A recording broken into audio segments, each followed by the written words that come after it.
The primary objective of the three-day retreat of the Shadow Cabinet was to focus on developing a policy framework to guide the next PNP government to achieve equitable growth and to build a Jamaica that works for all the people and not just for a few. The discussions centered upon the urgent need to build a platform of sustained and equitable growth that had been laid in the economic recovery program between 2012 and 2016. We sought to define policies to build on that platform. The fact is that while the present administration has sought to maintain the macroeconomic foundations, and while it is true that debt is down, public debt, Jamaica is not making the progress that it needs to make in vital areas. Growth is down. In fact, growth is lower now than it was in the last years of the previous administration.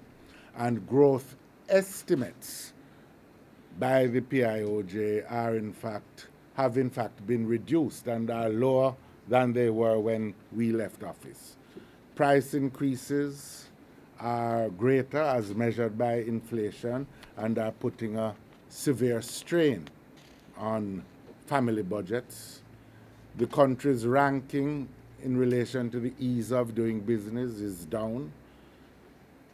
Our rankings in terms of the International Corruption Perception Index has worsened also. And perhaps there is nothing that reflects the crisis that has emerged more than the spiraling rate of murders and violent crime. It is against that background that we reaffirmed our commitment to far-reaching change. We reaffirmed our determination to irrevocably redress the inequalities inscribed in the distribution of land and the inequalities in the access to land, which have been at the heart of the social and economic inequality that has scarred the face of Jamaica for many, many decades. Equally, we reaffirmed the commitment of the next PNP administration to substantially reimagine and reform the educational system so that we can end once and for all the disparities which exist between the so-called traditional schools and the non-traditional schools. That is, in our view, the other main driver of social and economic inequality in Jamaica. And I need not tell you that the reason for the existence of the People's National Party is to end inequality in Jamaica and to provide a platform for equal opportunity for all the Jamaican people. That is why we were founded. That is why we exist. But I really want to share with you, particularly this morning, our views in relation to crime and violence, which is without doubt the most urgent issue that we face. At the outset, let me repeat that we support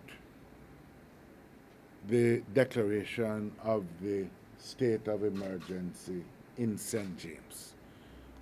It needn't have come to this in our view. Earlier actions focused on the problem that had emerged for many, many months in St. James would possibly have prevented us reaching to this point, which has obviously caused tensions for the tourism industry, has created inconvenience for many, many persons there, and has affected the country's reputation generally.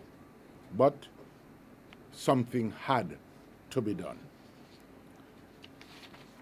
At the same time, I think I would like to reiterate our view that there needs to be some institutional strengthening surrounding the administration of the state of emergency. And in particular, we renew our call for an important civilian oversight mechanism to be put in place that will allow families and persons generally to be assured that their rights will be respected, that the rights of those who are detained will not be trampled upon. We have received reports and we have heard public reports from the Cornwall Bar Association, for example, which have suggested that some of the detainees are not being granted access to legal representation and that the conditions leave something to be desired. Even as we do our utmost as a country to confront the scourge of criminality, we must remember always that the rights of the innocent need to be protected and that there is a due process of law which has to be upheld at all times. Beyond that, I think we have urged over many, many months the government to set out a strategic direction regarding the confrontation with crime and violence, a crime plan, so to speak. And so far, it has not been forthcoming. We considered at our retreat that we should take this opportunity, given the urgency of the crisis which the country faces, to put out some of the ideas that we have for consideration. First of all, we need to recognize that the morale of the police force is at an all-time low, and that it's very difficult for us to call upon them to confront the problem of criminals in the street when their morale is uncertain. We have consistently suggested that the government speak with other public sector workers in order to seek their support to put the police force and their wage demands at the head of the queue so that they can go out and confront the criminals without worrying about wage negotiations and what is going to be done. We repeat that call. We also think it is absolutely urgent that the government immediately bolster the legal defense fund for the police and pay the legal fees for police who have been prosecuted by INDECOM or otherwise are brought before the courts because of actions taken in the line of duty. If they are uncertain that their future and the future of their families will not be compromised by having to bankrupt themselves in order to defend themselves for actions taken in the line of duty, then you're not going to get them giving their all to defend the society. We think also that the government needs to immediately set in place a program that is publicly known for the repair of the facilities of the various police stations and other facilities in which the police work. Secondly, we think it is absolutely important at the outset to bring the police force up to full strength. At present, the JCF is understaffed by some 3,500 officers. While the establishment provides for a complement of some 14,000, the present number of officers serving is somewhere in the region of 10,500. In the context of the rising crime rate, especially for murders and violent crimes, we think that this issue needs to be addressed as a matter of priority. Third, we think that the police force has to be provided with the mobility that it needs. The reports are that the High Command have asked for their fleet to be augmented by some 800 vehicles. We think it needs to be addressed. And in this instance, let me just say, I'm not talking about used vehicles for the police. I'm talking about vehicles fit for purpose. In fact, most police forces in the world have vehicles that are specially prepared and custom built to face the rigors of police service. They have to be used optimally throughout the day, 24/7. They need to be to have special shock absorbers and springs to allow for rough road use or off-road use. And used vehicles are not appropriate for these purposes. Fourth, we want to ensure that there is an end to political interference in the operations of the police force. I think the recent reports of impropriety in the FLA, Firearms Licensing Authority, the debacle surrounding the used car purchases, all show the risks that surround political involvement in operational matters. We need to ensure that we are not extending this risk by having interference in the police force. So that's a word to the wise. We are calling, fifthly, for the resources to be provided for other crime-fighting measures. In particular, we think that there is a need to upgrade the technologies available for intelligence gathering, including, for example, the use of drones for surveillance activity in violence-prone areas, for the identification of criminals, etc. And there are other aspects of crime-fighting equipment which are urgently needed by the security forces. Sixth, we are calling for the establishment of special major investigation task forces dedicated to the high crime areas in particular parishes. These task forces should be comprised of the most sophisticated expertise available in the force, much of which has been trained over the past few years with international assistance, and they should be dedicated to solving those cases which have occurred in the violence-prone areas. All the evidence available shows that the most effective deterrent to criminal activity is to identify the criminals and bring them to justice within the law. At present, the clear-up rate for murders in Jamaica, for convictions, not the clear-up rate, the conviction rate is somewhere in the order of 5 to 6%, which means that 94% approximately of murders occur without anyone being penalized. And that is perhaps the main reason why we are having this runaway crime explosion in the country in relation to murder.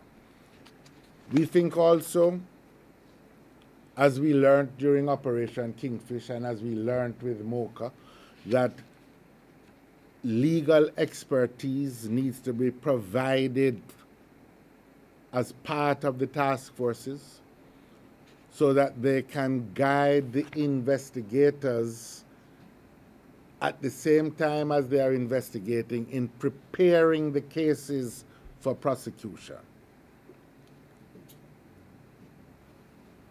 In the United States, you may all know that the District Attorney's Office is part of the investigative team, guiding the preparation of the team. In the United Kingdom, they have for more than a decade moved in that direction as well. If you do the investigation and then you have to wait for a long time for the DPP's office to tell you if the case is adequately prepared, you're losing time. It adds to the delay, and justice delayed, as the maxim goes, is often justice denied, and one of the contributing factors to the low conviction rates that we have. Seventh, the government needs to immediately deal with the issue of spiraling corruption. We have the evidence, as I said, in the FLA case. We have the evidence in the police used car operation. We have the evidence in the misuse of public funds in relation to the use of public funds in bushing and other programs. We had the sand debacle out in Duncan's. All of this creates a general atmosphere in the country and a belief that everything goes. What the government needs to do immediately is to implement the law for the establishment of the single anti-corruption agency, and also debate the MOCA bill, which is before Parliament, so that MOCA can begin its operations with appropriate independent oversight. If we believe that the justice reform program needs to be accelerated to ensure that the approximately 400,000 cases which are part of the backlog in the system are handled with dispatch. We think consideration should be given to establishing special divisions of the High Court or special courts that will deal with murders and violent crime which are rampant in particular high crime areas. Criminals must not be allowed to feel that they can commit murder and get away from it, or that they will be out on the road for 3, 4, 5 years on bail or while prosecutions are prepared. We have to send a definite signal that the country as a whole is serious about this. Ninth, we think that there is a need to ramp up international cooperation with our main international partners. Modern criminal activity is, for the most part, transnational criminal activity. That's the case with drug trafficking, with the lottery scamming operations, with human trafficking, with gun running, and can only be effectively confronted on the basis of international cooperation. We need to ensure that such cooperation is in fact taking place at the highest level and that it is operating seamlessly. 10th, more for the medium term, although importantly, very important also, is the need to strengthen key social interventions. We have to separate the communities and the loyalty of the communities from the criminal organizations which seek to dominate them.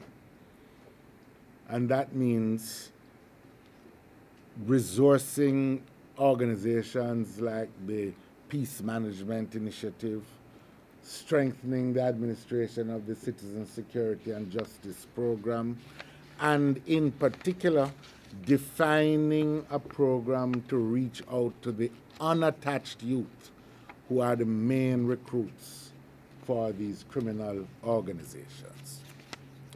It is true that the atmosphere of general disorder and the decline in values contributes to criminality. But we should be in no doubt that the main driver of criminal activity are organized criminal enterprises. They need to be focused on, they need to be targeted, and their members and their leaders need to be brought to book. It's not something that is going to involve a general net fishing in communities. Intelligence-led policing, going after the leaders of criminal enterprises, is the only effective response that we can look to at a time like this. Over the medium term, there are many things that will have to be done. And as I said, we spent much time in our retreat looking at these things. The fact that squatter communities, by their very nature, are vulnerable to the blandishments of criminals. That the squatter communities, because they often rely on illegal connections for water, for light, because they don't have the roadways that allow for effective policing, often are subordinated to the dictates of criminals. We need a comprehensive national effort to reverse the spread of these communities and to release them from the grip of criminals by regularizing them. As I said, we spent a lot of time on this in our retreat, and these things must be tackled over the medium to long term in the country. We need also to look at the situation in our schools and to reach out particularly to the males in our schools who are particularly vulnerable and who are underperforming in regular academic terms and need special assistance and guidance. We need over the medium term to consider a long-term mentorship program that is specially directed at these young men and women who often feel marginalized and abandoned. But I think most of all, it is important that I state here, as I am outlining all these views that we have arrived at, that we remain open to cooperation, discussion with all stakeholders. The crisis of criminal violence threatens the very existence of Jamaican society as an orderly, organized state. We had hoped that by this, indeed we had called repeatedly for the government to present us with their views as to how to approach the problem systematically. They have been silent. We can't be silent any longer. And we have put forth these views in the hope that we can spark some discussion. And we are prepared to meet with the private sector, the government, with anyone else who can sincerely come to a table for the rescue of Jamaica. Thank you very much.